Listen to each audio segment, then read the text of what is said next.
Ladies and gentlemen, of the future trial of Kevin Spacey in Nantucket, Massachusetts, today I'm going to present to you information that will give you the opportunity to possibly exonerate an innocent man. And that information comes, I'm going to show you, it's documented, it's been posted on the internet, it's not hearsay.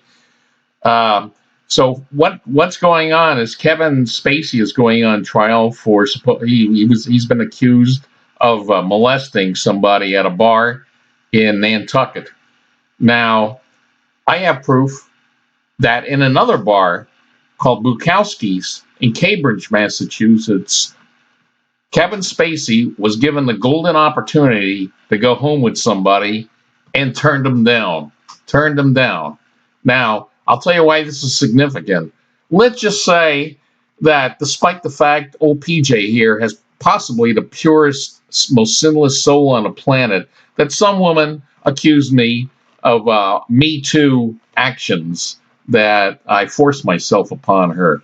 Now, would it not be incredible proof on my side if I could show that there was a blog post by the Playboy Playmate of the Century, Petra Verkijk, if she posted that she had met me at a bar and that she had begged me to go home with her, and yet I turned her down, wouldn't that be pretty damn good proof that I'm not a Me Too violator? I would say so. So I'm going to show the same thing with Kevin Spacey. I'm not saying he's innocent, but this is pretty good proof. I would say that the Kevin Spacey defense team really needs to look at the documents that are on the internet. They're available, that I'm about to show you.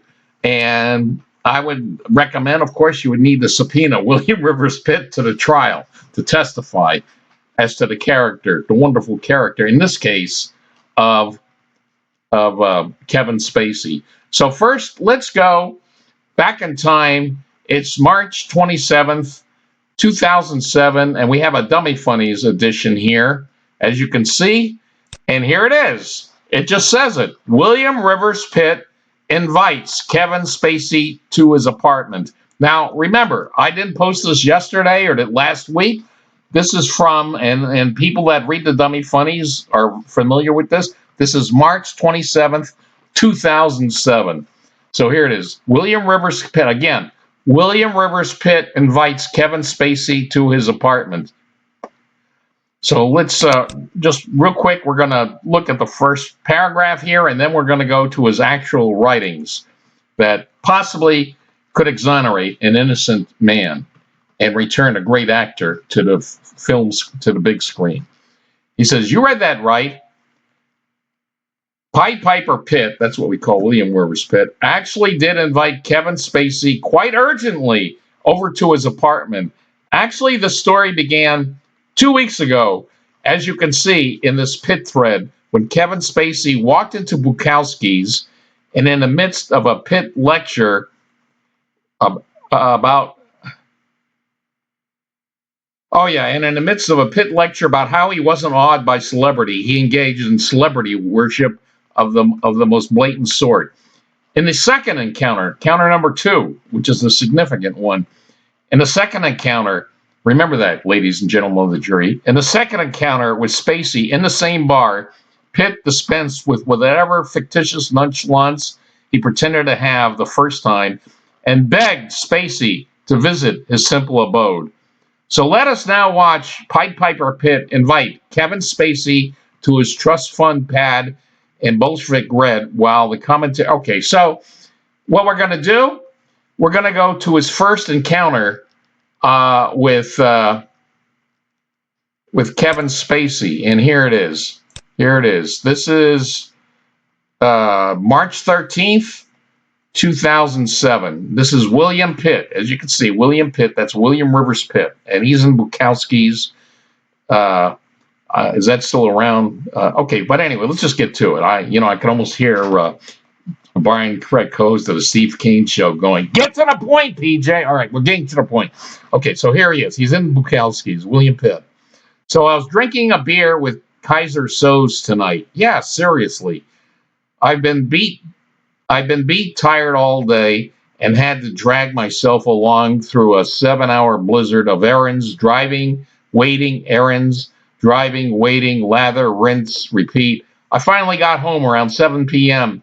to do a little more than sprawl on a couch and watch something vapid on the tube. But in a space of about 45 minutes, I got 2 phone calls, both bearing very good news from and for 2 very good friends. My batteries had a little charge left thanks to that. So I decided to head down to my bar for a mug and a few pages of the Lincoln biography I am reading.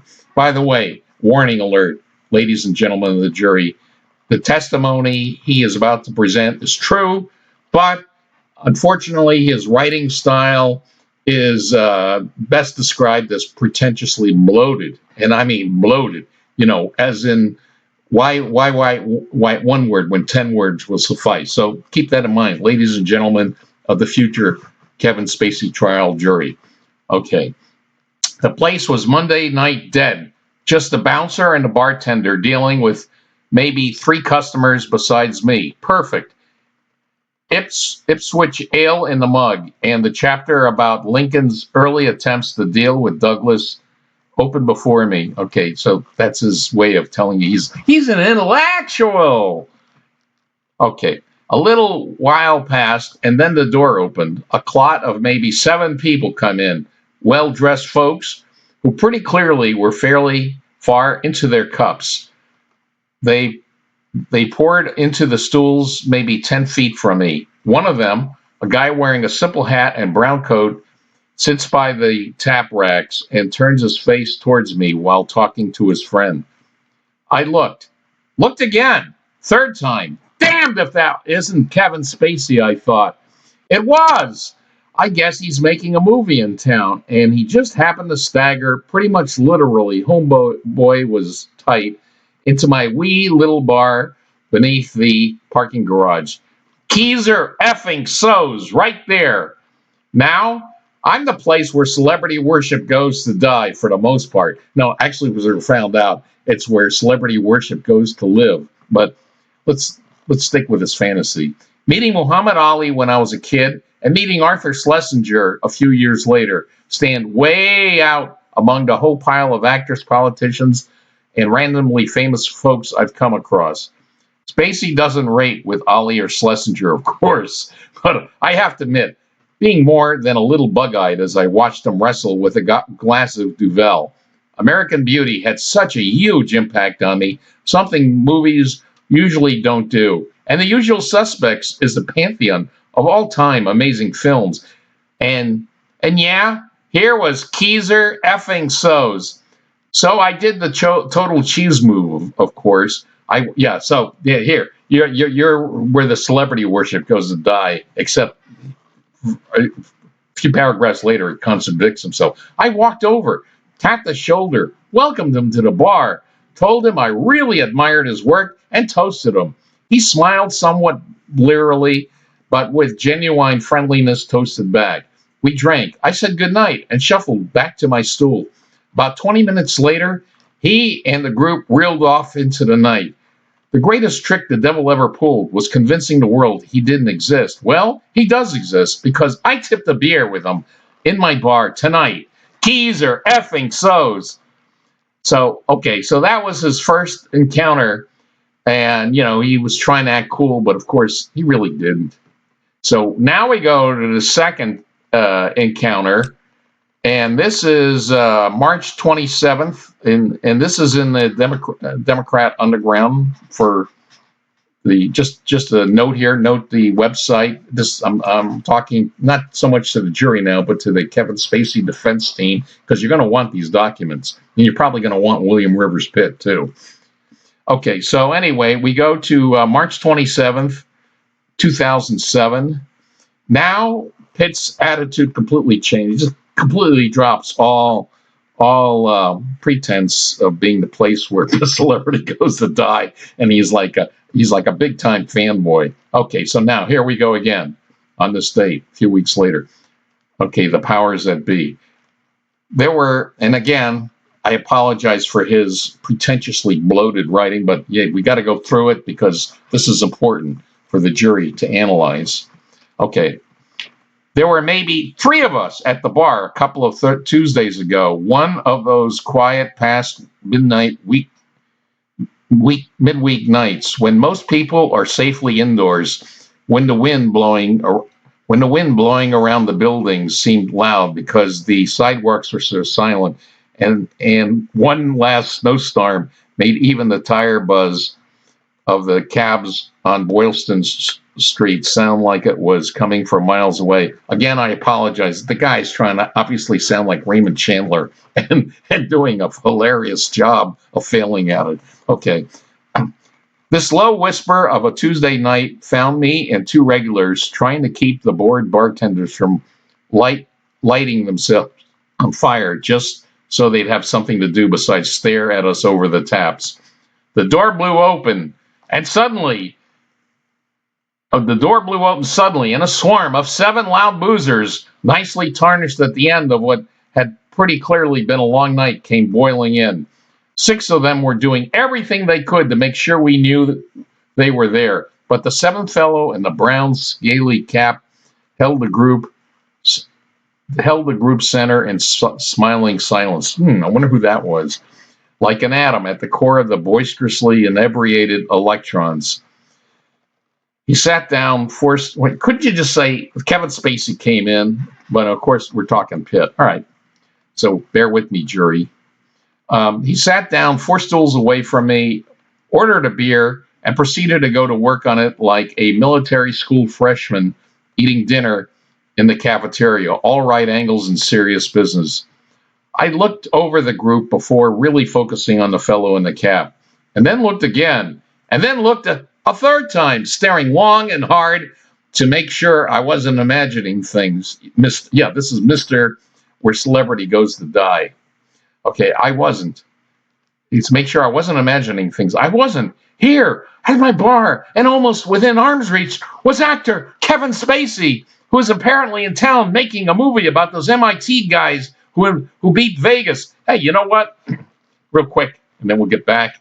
I remember that movie. That was I like that movie. Okay, let's get back to because we could save Kevin Spacey's life here. Okay. Here was Lester Burnham. Here was John Doe by choice.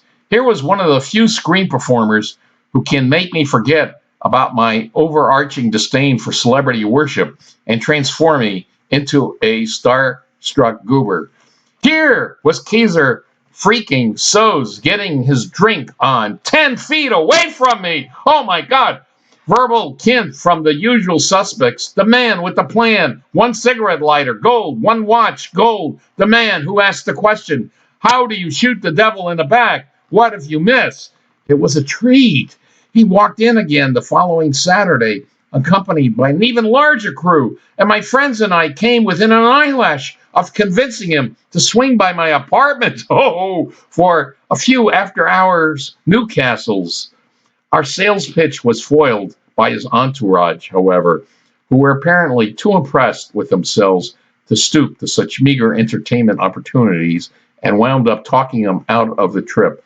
They seemed a little like pilot fish, over-enjoying the ego rush that comes with swimming alongside a shark. But no matter, Spacey, for the record, struck me as a perfectly nice, unassuming guy during our relatively brief interactions. Okay, so here it is. This is it. Kevin Spacey was invited. I'd say it sounds like he was begged to go home with William Rivers Pitt, and he didn't. Now, here Pitt's saying that he was blocked by his entourage, but believe me, listen, let's say PJ walked into a bar, right? Let's put it in my situation. I got an entourage with me. I don't know why, because I'm not famous, but let's say I was and I had not. And Petra Verkijk, I meet Petra Verkijk. She says, please, PJ, will you please come home with me? But my entourage, no, PJ can't do it. Are you kidding me? I fire my entourage right on the spot. You don't have jobs anymore. Of course I would take her up.